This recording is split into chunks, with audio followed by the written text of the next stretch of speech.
All right, I'm just going to cut back to probably the beginning of the speech just to keep it all a bit more coherent. Sorry to me, who's probably going to end up editing this. This mess. Yeah, it's going to be a fucking Apologies nightmare. to my future self. Yes. Hello, and welcome to Filling in the Gaps. I'm Justin. I'm Darren. On Filling in the Gaps, we discuss puzzle games and puzzling movies, of which today we're going to be speaking about Exam, a puzzling movie. Sort of. It doesn't really have the gaps we would normally talk about, but it is the kind of movie that we do talk about where when you start off, the characters don't really know what's going on, don't know each other, and then they have to figure it out as they go along. It's similar to other ones we've talked about, like Circle and Cube. Mm-hmm. In a way, Cube being the best of this kind of movie so far, at least in my opinion. But it has that kind of feel to it. I would recommend it. I do have some reservations, but I can't really get into those until we get into the spoiler section. IMDb rating at 6.8, Rotten Tomato, critics at 63%, and audience at 56%, which is the difference between being fresh and rotten. Right. Apparently 60 is the cutoff in between. It is written by Stuart Hazeldine and Simon Garrity. Directed by Stuart Hazeldine. It comes from 2009. It's an hour and 41 minutes. It doesn't feel like that. It really kind of pushes through. There's no slow parts. But again, another reason we love this movie, or why we would really recommend it, is this has got to be a budget movie. Oh, yeah. Yeah, it's one set, just 8 actors, pretty much. Or 10, yeah. But Hazeldine hasn't really done much. He seems to be... I checked his wiki page, and it's just like a bunch of... I don't know how I want to say this. I don't want to come off as being about this, but his wiki page is like just a list of failed things.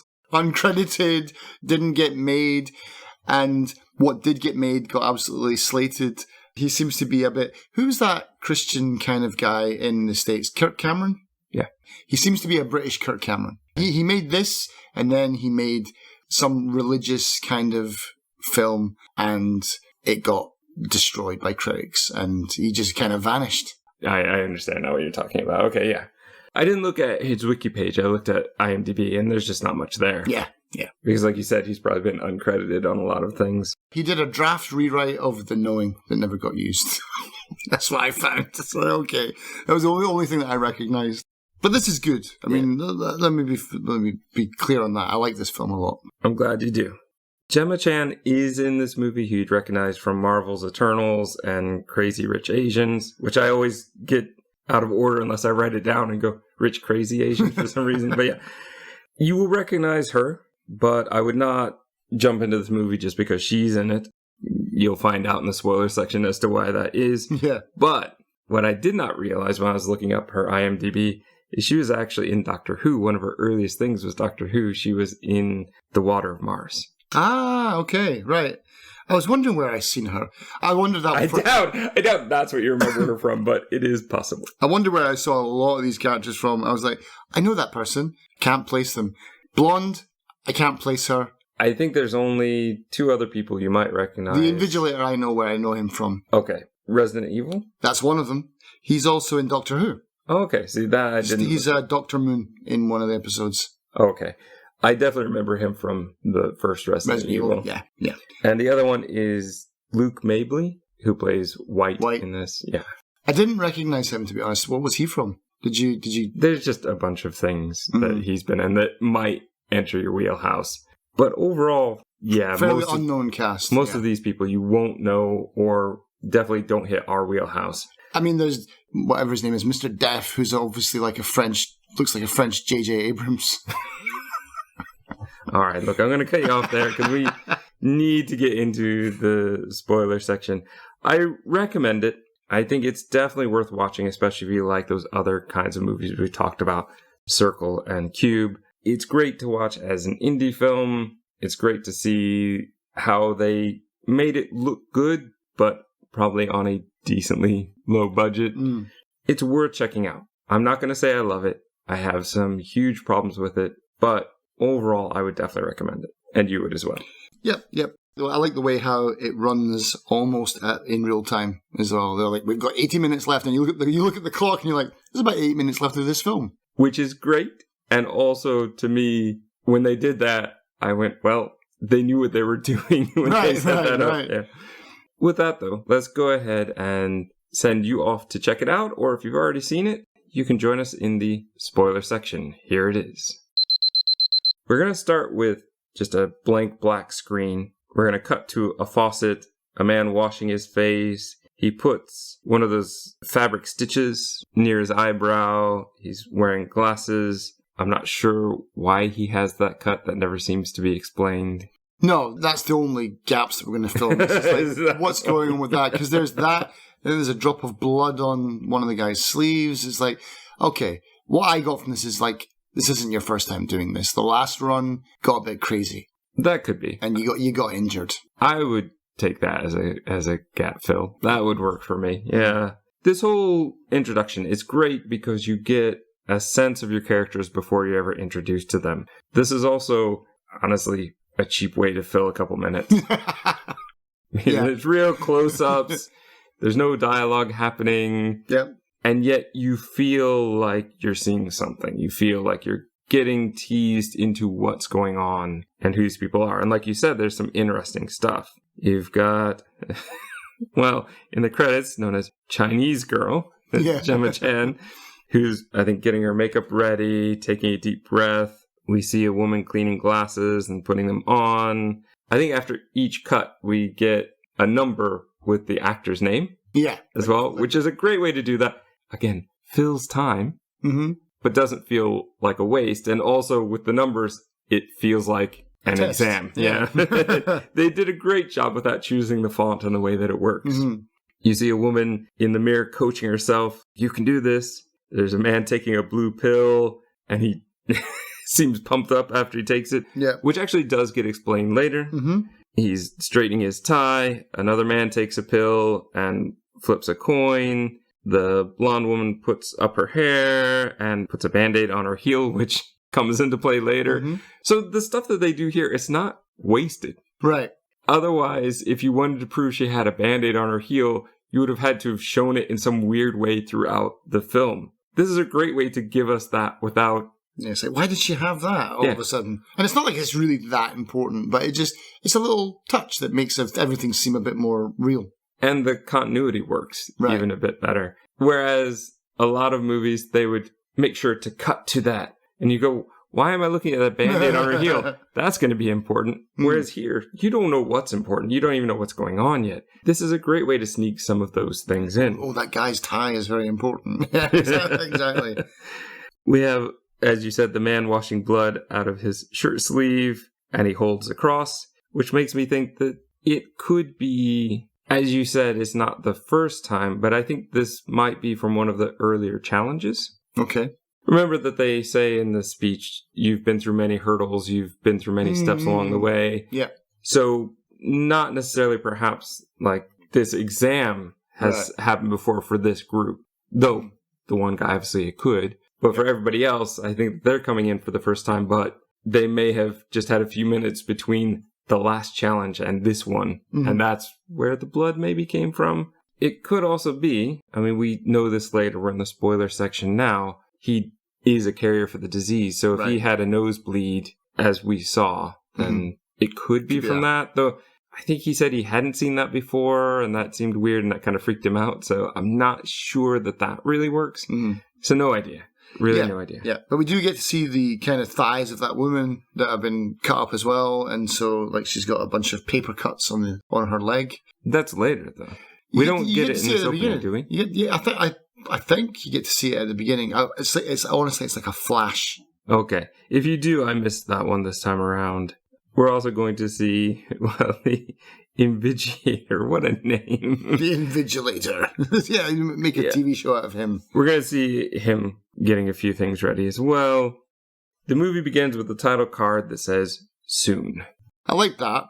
It's a good way just to say, not put a date on anything, just like, this is what our future might become. One of my favorite sci-fi series, cheesy as it could be, was Max Headroom. Okay. Did you ever watch the actual series? Yes, I did, yeah. it would always open with 5 minutes into the future. Which clearly it's not 5 minutes, but I love the idea of that. Yeah. And it worked well at the time because you look at it now and the video camera he's using is a massive kind of VHS camera, which would make zero sense in today's world. But in those days, 5 minutes of the future, yeah, it made a lot of sense. And so, yeah, I like when they make it a bit vague because when they go, oh, this is going to happen they make a movie now and they go, this is 2024. Right, And we're recording this in 2022. So you've got 2 years to make this happen? Yeah, it's like we're already living in the future of Back to the Future 2. Yeah. You know? And so many other movies. There's that great list of all the movies and when they take place. Right. And we've passed so many of them. Still no self-lacing shoes in the future. The room is empty that we start off in. It's this gray room, which looks really cool. Just the design of the room is really good. 8 desks, a paper on each desk, a pencil on each desk. We are going to finish our tour of the room by looking at the front of the room where there are 2 obvious cameras looking onto the room, a huge, what looks like big black flat screen, and a timer. The candidates enter in slow motion. They sit and they look at the surroundings and each other. A security guard walks in. And then another man walks in, but we just see his feet walk in, and then we slowly pan up to see him. The invigilator. Let's talk about his speech, which is incredibly important. And in fact, we're going to see bits of it throughout the movie, which I do want to say is quite interesting the way that they do it. They almost do it a bit too much because we get a lot of it, and it feels a bit like filling in, but it's not really, because what they're doing is they're taking the characters remembering the speech, and then often you get one sentence from him, which they end up finishing. Yeah, or explaining, like, this is what this rule means, but it's like, that way you know this is the rule. Yeah, I remember him saying that. And that's a great way to do it, in fact, because we know that it's not just the way they're remembering it, and it doesn't require us to remember it word for word. In something like this where each word could matter, right, it's very important that we are getting his exact phrasing, his exact words, with them just sort of finishing it off so we know that they are retelling that sentence to the group. And I think that that's done really well. I think the editing on that is really smooth. I really like the way they've done that. Like I said, maybe feels a bit too much, but I understand it in this one. It feels fitting. In the speech, he apologizes for all the hardships they've had to endure. Most of our contestants, or whatever, applicants, have failed. You have not. Again, I'm paraphrasing throughout this. This is going to be a tough job, so we need proof that whoever we hire will be able to handle this. The exam is going to tell us who gets a contract and who gets bus fare home. The bus fare home, that's right. Second prize, set of steak knives. The trials have proved to you how powerful our organization is. There's no law in here but our law. The only rules are our rules. Okay, now the next few points I've starred because they're incredibly important. That stuff is nice, but it doesn't lead into the puzzle of the movie. Right. There is one question before you and one answer required. If you try to communicate with myself or the guard, you will be disqualified. That's essentially rule number 1. Rule number 2, if you spoil your paper intentionally or accidentally, you will be disqualified. And rule number 3, if you choose to leave this room for any reason, you will be disqualified. Any questions? Nobody says anything. Best of luck, and leaves. Yeah, I was expecting someone to say, oh yeah, I've got a question. All right, out. I wonder if that would have happened. I kind of feel like it should have. It didn't. Kind of ties into my stuff at the end. I don't want to really get into my huge gripes until the end. Sure. Because I will say the first, I would say, hour of the movie is really solid for me. I love what they are doing. And then the last half hour just feels like a different movie and doesn't live up to the setting. But that's me. There are 8 contestants, 80 minutes on the clock to, as he says, determine the next 80 years of your life. Yeah, which pricked up my ears immediately. I'm like, how long do these guys expect to live for? Like, they're all in their 30s. Are you saying they're going to live till they're 110? Like, okay. But that comes in. That does come in. And that is something great about the movie. A lot of these lines that seem like they're throwaway lines are actually fitting to what we find out. He leaves. The contestant papers all have contestant 1, contestant 2 on them. They appear blank. Everybody's looking at their paper, reacting differently as their character would. Let me just say, Gemma Chan. Okay.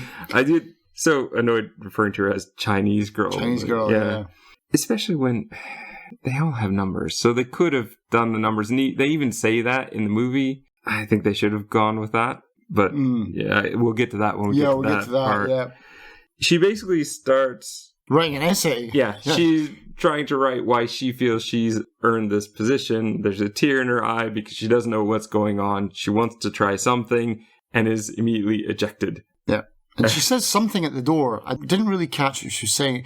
Did it sound like, Mum, I'm sorry, or something like that? I don't know what she was trying to say at the door when she gets thrown out, but she's obviously really, under a lot of pressure. She's really in tears. I'm not sure that I get it. But that camera zooming in, so we, as a viewer, are zooming in on the camera. As it zooms in then back onto her, is a great foreshadowing of what's about to happen. Right. I love the way that they did that shot. And they sort of do it later as sort of a tease of, oh, you've seen this before. Every time they zoom in on the camera, is this the time? Mm-hmm.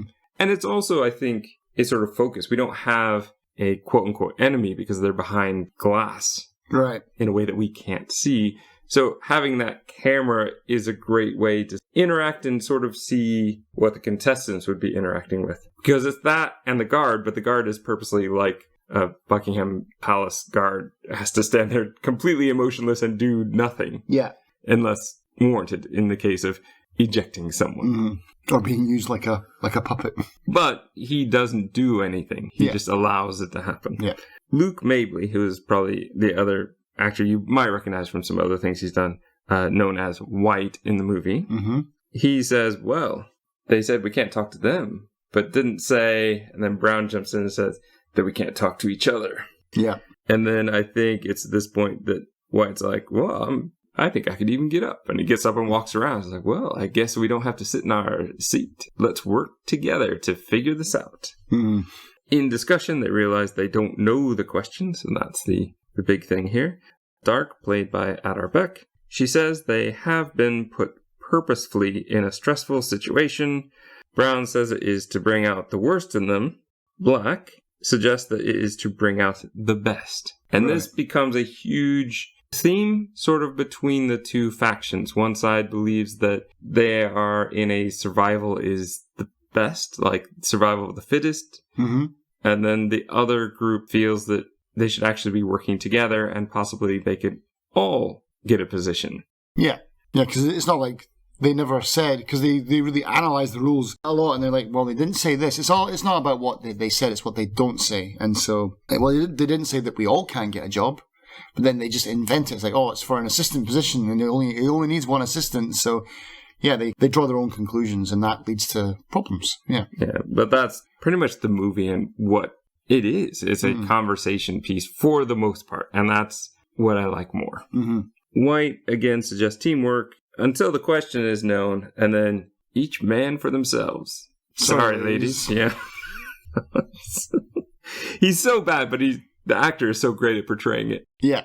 White is the one who's going to choose the terrible nicknames. Let's make it simple. Visual. I'm white, you're brown, you're black. Well, he had called Brown Gandhi earlier. Gandhi, yeah. And he's like, well, I'll take Brown over Gandhi. Let's just do it and get over with. I think he realizes there's no point in just wasting time arguing over the nicknames, even though they've got numbers, which they even say. They just say that I'm 1, 2, 3, 4, 5, 6, 7, 8. Yeah. Well, 7 now because the other one's gone already. Right. But for him to go, oh, and that guy in the front, he's deaf. Like, well, but deaf doesn't play into visual, so what are you doing? It is good though that after he's given them all the nicknames, I think it's Dark who turns around and goes like, oh, so you want us to work together after all those sexist and racist nicknames that you've given everybody in the group? Okay, I think it's at this point, I said it earlier, but this is, I think, where he chooses to stand and walk around. So they all had the nicknames before he walks around. Yeah. Brunette suggests questions might be hidden on the paper. So Black suggests, I think, pencil shading, but I think it was Blonde who suggested the pencil shading. And they say, sure, go for it. Spoil your own paper if you want to. Dark thinks that each person might have a different question, which would be an interesting way to go about it. Again, another argument. Is there one question on one paper, 8 questions each on a different paper? Do we have to work together? I think Black suggested that maybe all the questions work together. And there's just so many things that they suggest, which is why I like this kind of movie. I love not just puzzles, but the way people go about solving them. Yeah, I like this as well. It wouldn't work normally. I'm sure they've done this in other films where you just get to the point. But in this, it feels like that's the important part, isn't it? Because I felt like I was there with them. I'm like, yeah, it's going to be invisible ink, or yeah, the lights. That's right, or get it wet, yeah. But everything fails. And so you're along for the ride with them in that sense. And it's one of those things where if I was in the room, what kind of things would I think of? This is where, when we talked about the escape room movies, some of them don't work very well because there's stupid logic behind it, yeah. And also, the puzzles aren't that hard. Yeah. Or they seem too easy in a way that you could figure it out. It shouldn't take you 20 minutes to figure this one out. I shouldn't feel smarter than the characters. And this one, I don't feel that way. I don't know anything. All I know is that I wouldn't be peeing on my paper. I don't think that would work. I think this is one of those things where he just thought, oh, well... Water? Okay. Yeah, I don't want to lick it. Or maybe he just had to pee and decided to use this moment to do both things at the same time. Oh, well, I'll check it. And yeah. But one thing, just before I forget, is I think it's in this part, or just before here, where we look at the room and we see all the important things. So it'll show us the light strips, and it shows us the drain in the middle of the floor. And I was like, this is important. And the movie does this a few times where it will show you something and you're like, oh, that's important, but it's not. And it's like, why did you do that? I mean, I get why it's there, because it's to drain the thing, but why did they go to the point of making a shot of it? You know, it's like, I thought it was going to play a bigger role. It played 2 big roles. I mean, not really, though. I mean... It did, though. It did, though. So yeah. But you could have, but the thing is, you could have done that with anything. Like, it didn't have to be a drain. But it's like, at the beginning, I thought it was going to be a gas coming out of it. I thought it was going to be like a cube movie where it's like, something's going on. That, and then the coin that the guy has, it's like, surely they wouldn't allow you to take anything in. It's like, the coin's going to be important, but it isn't. It's just important to him as a character. Yeah. I don't see why they wouldn't let a coin. They let Black go in with his cross. Everybody else has jewelry of some kind or accessories of some kind that you might debate shouldn't be there if this is a super hardcore security test. Right. I'm not really worried about that. Yeah, they could have used the coin for breaking glass or something along those lines, but that didn't really bother me so much. I mean, I also wouldn't let the guy go in with gum. But yeah, all right. So maybe we should just kind of rush through their puzzle thinking here. And this, for me, is what I love, because I want to see how do they solve the puzzle and what could it possibly be. So yes, maybe it has a watermark. Maybe it would work in black light. So when they started doing the different lights, well, let's hold it up to the light. Okay, we don't see anything. Let's look at every paper. I like the way that they were looking at each step, and I forget who it was. I believe it was one of the female characters who said, look, we need to, I think Brunette maybe, because she kind of took over early on, said, you may think that there's not a question on each paper, but we should check and at least get that out of the way so then we can move on to the next thing, knowing we've done everything for that step, which I really appreciate. I think that that's a much better way to do it than White, who probably puzzle-wise is like me. Oh, does this work? No, let me try this one. Oh, no, it's not on those 2 papers, so it can't be on any of the papers. Right. Let's move on to the next idea. And then, I have to go back and use it, walk through. Oh, I was supposed to check paper 6, and I only made it up to paper 5, of course. So going through each step, I appreciated when they said, oh, well, here's this light in the top, but the light on the walls is a different type. So it's like a halogen bulb, she says, yeah. Yeah. And then it goes to, maybe we have to get rid of these lights. So we break those to get the security lights. security lights are ultraviolet, or as they have to overly explain, near ultraviolet. And the one character, I think it's again Brunette, who says, well, at least we'll get a tan. I'm like, black light I don't think works that way. It's usually in dark clubs, and I don't think people come out of there with a tan. That doesn't work, which kind of annoyed me because I thought that it would. Yeah. Like, yeah, that's clever. Yeah. Good. Go. Oh, no, it's not that one. Wait, but there's a half strip. Dark notices there's a half strip that isn't lit. We need to break it again. Oh, well, maybe now this will give us our infrared or near infrared, like Black thought early on. Nope, that doesn't work. Oh, maybe we need to get the chemicals on there, right? So I think we have at this point already done the licking and peeing on the paper. Yeah. And we've also established clearly by now that you can spoil somebody else's paper, but you can't spoil your own. Yeah, because he goes like, okay, let's do the shading thing. That's not how you shade a bit of paper. He's like a kid with a crayon, just... Very true. But this was clever storytelling for a couple of reasons. One, getting one contestant out early showed how easy it was to get thrown out. Mm-hmm. Just trying to write on the paper, when they give you paper and a pencil, which seems like shouldn't get you kicked out, well, you're gone. But now it gives them this test paper to do all sorts of different things with. And this leads up to, I believe, where they say, oh, maybe that's not water that will come out of the emergency sprinklers. That's probably some sort of developing fluid. And we need to get that going.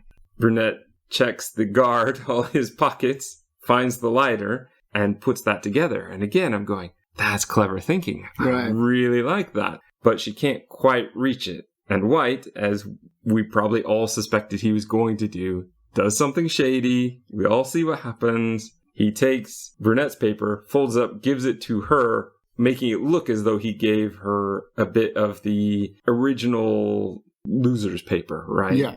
The test paper that they had. So she sets fire to her own, which has the chemicals come down. That chemical being H2O. Yes. As Black starts just drinking it at one point.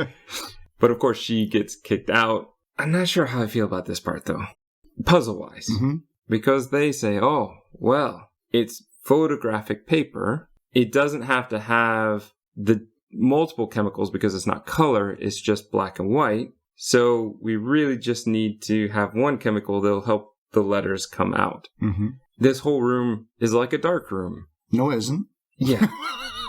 That's where the cleverness falls flat. It hasn't been. Yeah. You held these papers up to actual light. They're already ruined. Yeah, exactly. In my one photography class that I took in university, where I did do some developing, no, you can't expose it to light. Exposing it to light is what is going to bring it out. Now, I don't know if there is a tricky way to make the letters appear as such. The only way that I can think to do it would be to have the image burned onto the paper and then keep the paper completely devoid of light or into only red light until you develop it. Yeah. Because that's the whole point of photographic paper is light hits it, makes an image. Done. Maybe there's another way to do it. Special, futuristic, soon paper. Yeah. That doesn't work for me. Yeah. And the whole time I was going, I don't think that's how it works. It doesn't seem to work. I mean, maybe my memory is bad. It's been a long time since those days, but that doesn't seem to be how it works. No. I was kind of annoyed at that. I mean, I thought it was going to be, even if they had the right idea, or no, sorry, maybe they had the wrong idea, but they had the right idea about trying to solve it. I thought it was going to be like lemon juice on invisible ink, something like that. That would make more sense. Yeah, and even Black suggests, the lighter might bring out the letters because of the heat. Yeah. That would have worked much better for me. I like the idea of, maybe there's a chemical in here, but the way they develop it in the story as though it's photo developing doesn't work considering how much it's been exposed to all of this regular light. But again, at the same time, maybe that's the point, is you guys are idiots. Maybe we, the audience, know that. And so we're thinking, of course this isn't going to work, because if it's a photographic paper, it's already been exposed to light. This is daft. But maybe by now we are smarter than the people in the film, Perhaps. Brunette is going to be escorted out. Now, White got rid of her because, one, she seemed to be a leader as well, and better liked for obvious reasons, but also because I believe before this, kind of just before this, she admitted to the fact that her partner has the disease. The whole thing about this world is there's a disease killing everybody. Welcome to the last couple years of our lives. Yeah. Except this one seems to be even more extreme and immediate. That, and she tries to plead her case, which doesn't help her from being ejected because you can't talk to anybody. Yeah. So she's doubly really ejected because she spoiled her paper accidentally and also tried to talk to them. We should probably now, before we get into the next part of it, talk about the characters and sort of their motivation. So she had her motivation. We are going to find out very soon that White has motivation beyond just wanting a job. He has the disease. Yep. Black also has the disease, though I think he refers to himself as a carrier, so I'm not sure if he has the symptoms. His wife died of it. Yeah. You've got Dark, who actually works for the company, which we are going to find out in a bit. But she seems to know way too much about the CEO, which makes Brown think that she is a mold, that she is a plant. And she's here to make things go wrong. Yeah. But in reality, she's applied for the job just like everybody else, but she knew about it internally. And that was a big argument kind of just before this section, was who has the bigger advantage. Brown and White, who were basically headhunted to apply for the job, or everybody else who found about it through sources that this job was available. But none of them, outside of perhaps Dark, seems to really know which company it's for. Right. And is from, I think it's called BioOrg or something. Some generics, like medical name. Which has the pill, that blue pill that we saw, which is basically an adrenaline shot. That's why he got pumped up at the very beginning cutscenes when he took the blue pill. And apparently he needs to take it every hour. Yeah. That's awful. It's going to be hard at night time when you're trying to get a rest. That's what I was thinking. But maybe the adrenaline keeps you going. But it must always keep you going. Maybe you never sleep. And you just become Jason Statham from that movie. Yeah. There are a couple other things that I'm kind of leaving out until the end as far as puzzle stuff. But character-wise, what do we get from Blonde? Not much. And that's my biggest problem with it's mine too. Okay. And I don't think she deserves it. Yeah. Like, she did nothing in the whole film. If a way for me to get a job at a Fortune 500 company that pays $1 billion a year is to sit at the back of the class and do nothing, this is the job for me. She's such just a 2D character because we have no idea who she is or what her deal is. She isn't one of the leaders. She doesn't really come up with a lot of the clever things. She puts a plaster on somebody's cut and that's it. Yeah. And in fact, for the first half hour, she has about one line or something. She virtually doesn't exist.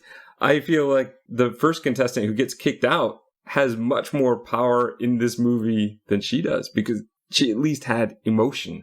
She at least had what felt like motivation of some kind. That's my biggest problem with the movie. And I think that that's part of what really kind of ruins the last half hour, as well as what we go into now. We stop puzzle solving and we start people solving. We start going through different characters. And I understand that they've built up to this and it does work. But I will say that for me, it works much less on a second viewing. Yeah, it becomes a kind of Stanford prison experiment now, doesn't it? Where we get separated into guards and prisoners.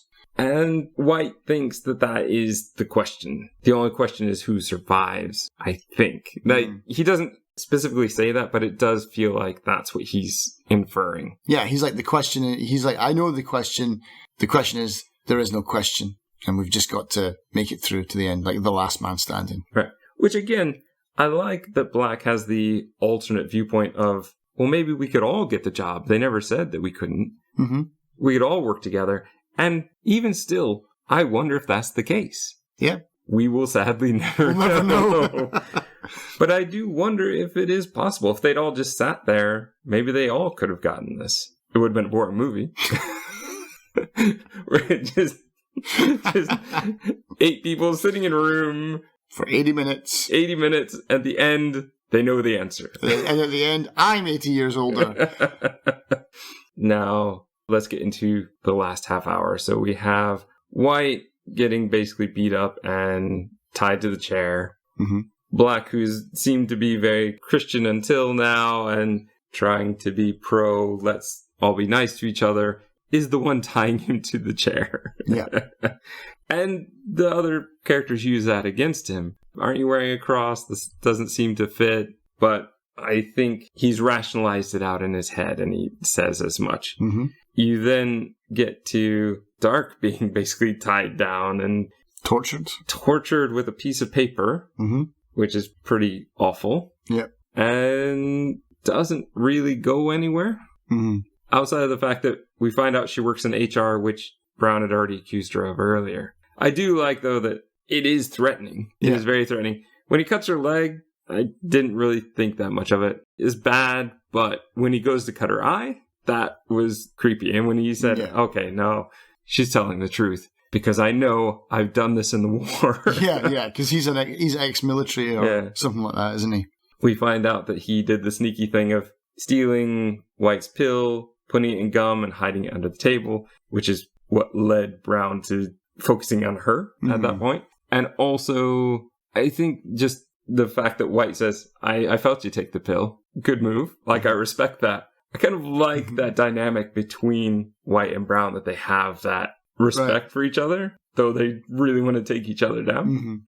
I guess let's get into how they get kicked out. Okay.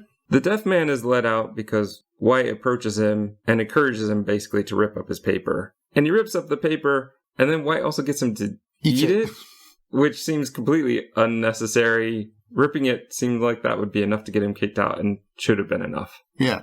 Shouldn't have even had time to get him to do that. So he's out. We have the whole part where White is there in the chair, and they've gone over the symptoms. First, there are convulsions. Then there's, coma, and then death? Yeah. Well, it's unconsciousness, I think, comes first. Mm-hmm. And so he starts to go through all the symptoms, and Black admits those are real symptoms. Yeah, he's not faking it. He's not faking it as we thought. I know because my wife had it. So we do get that. And that's, again, one of the great things that the movie does, is put all those pieces together. Remember that White at one point tried to take the gun, and it doesn't work because it's fingerprint ID, I guess, and there's a red light when it's not working and a blue light when it's ready to work. Yeah. Good little visual thing, and didn't have to be overdone. He starts making people leave. So I think that's how Brown leaves.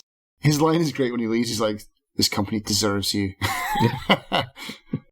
Dark had, kind of before that, she had come up with the idea of dragging White and throwing him out of the room when he was sick. Like, they'll help him if we throw him out. Yeah. She pleads to the cameras, talking to them, gets her kicked out. That's right. So I think we're down now to the last ones, right? We just have blonde, black, brown. Blonde, black, and brown. No. Brown's already left, right? Oh, no, sorry, yeah. So it's... And white, sorry. Yeah. So it's black, white, and blonde. Mm-hmm. My favourite beers. Well, that joke's gonna stay. Blonde walks up to Black and says, get ready for it, or something. And then, as we've already found earlier, there was a point where Black threatens to punch White's lights out. Oh, yeah. And lights out. It turns into Wayne's World. The clapper. Yeah. So lights go out, and Brown realized, oh, it's voice activated. Lights out, lights on. Wouldn't it be lights off, lights on? Maybe there's multiple ways to do it. I think that they should have done more with this. Mm-hmm. I mean, I would definitely have experimented more, like, show us the answer to the question. Yes. Something, you know. I would have done a lot more voice activation trials. Yes. They didn't do any of that. That is, again, one of my gripes with the movie. That is a point where I felt like I'm a bit more clever than you. At least I would have tried it. Mm-hmm. You thought it's only the lights? Once you figure out one piece of the puzzle, try to use that on other things. Yeah, exactly. Water on. Yeah. Instead of trying to do the lighter.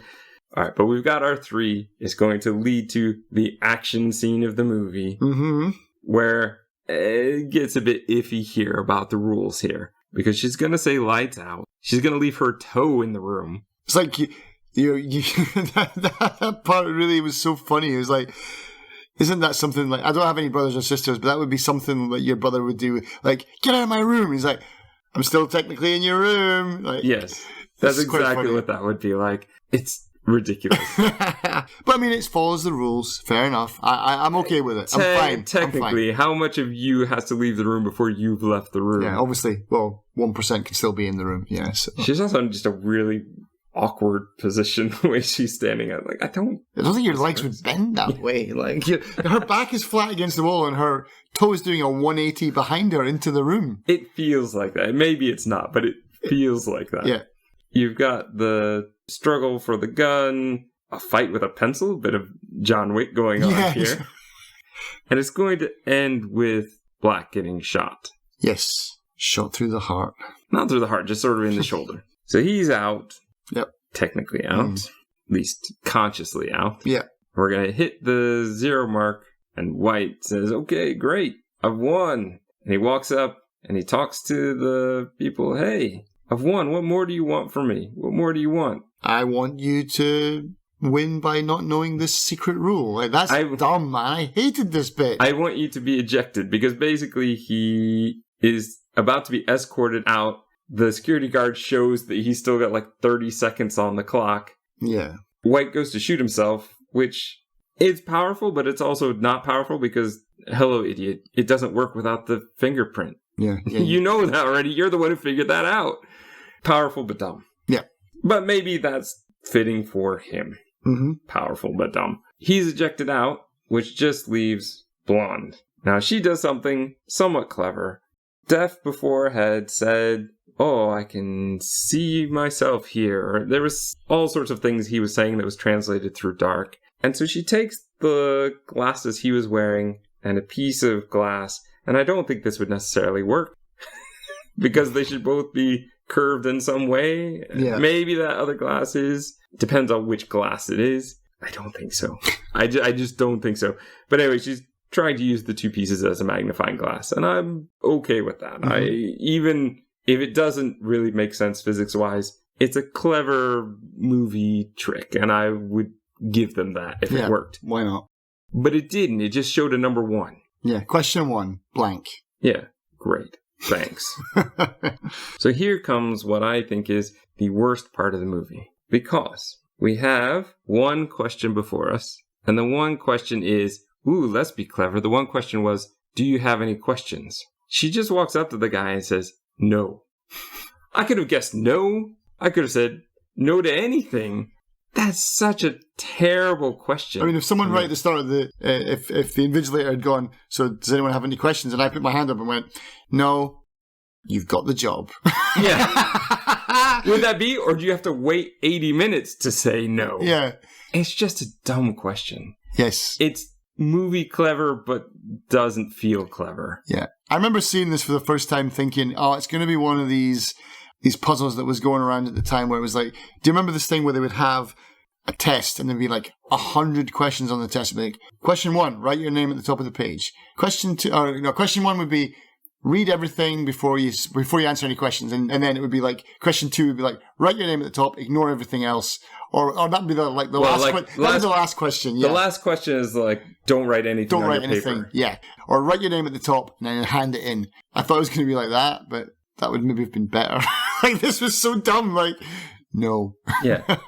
And I don't understand how anything in this exam really proves that Blonde is the one to get the job. Certainly not. Certainly not. I mean, look at the things they say. They say, oh, we need somebody who can make tough decisions. Well, she didn't really make any tough decisions other than to tell Black to get ready. That's the only thing she really did. Mm-hmm. They say that they have the cure, basically, but it's in limited supply, so you're going to have to make tough decisions early on. We need somebody who's good at other things. I don't even know what her actual job is. We got a bunch of other people's actual jobs. Yeah. We didn't get hers. No. So what does she do? No. And I did think about this. I was thinking, who would actually, if you were to do what a normal interviewer would do and actually choose the person that you want, not just leave it down to some kind of weird Thunderdome like interview. Like, who would I choose, you know? And it wouldn't be her. I would personally go with Brown because I think he's the most level-headed and kind of cool. To be fair, I don't like this guy's acting. I don't like that constant smolder that he's got where everything's like, all right, man. It's the reason I don't like Miles from Lost. It's like, just that constant, just like, he's always really thinking deep about something. And I just don't like that. See, that didn't bother me as much. I think acting-wise, Stark is the one who bothered me. Right, okay. I think maybe once he started torturing people, that might take him off my list, though. But again, it's like, he's a military guy. He's trying to get the job done. Well, I don't condone torture, but you need someone who's willing to go the extra mile. And like, as long as I get him in my place and say, all right, Mr. Brown, no torture, right? Okay, done. Black apparently was shot with a pill? A magic bullet. Which I don't think shooting somebody with a pill is going to cure them, but this is a magic bullet I don't understand. Yeah. When that came up, I just laughed out loud, man. Yeah, that was just so dumb. Like, literally shot by a magic bullet. Oh, okay. We have the summary of Def doing things as well. Like, he played with the timer, which is what bought them the minute, I think. I hated that as well. Like, I really didn't like... There's a big button on the top of it for a start. Like, anyone with half a brain would have seen that.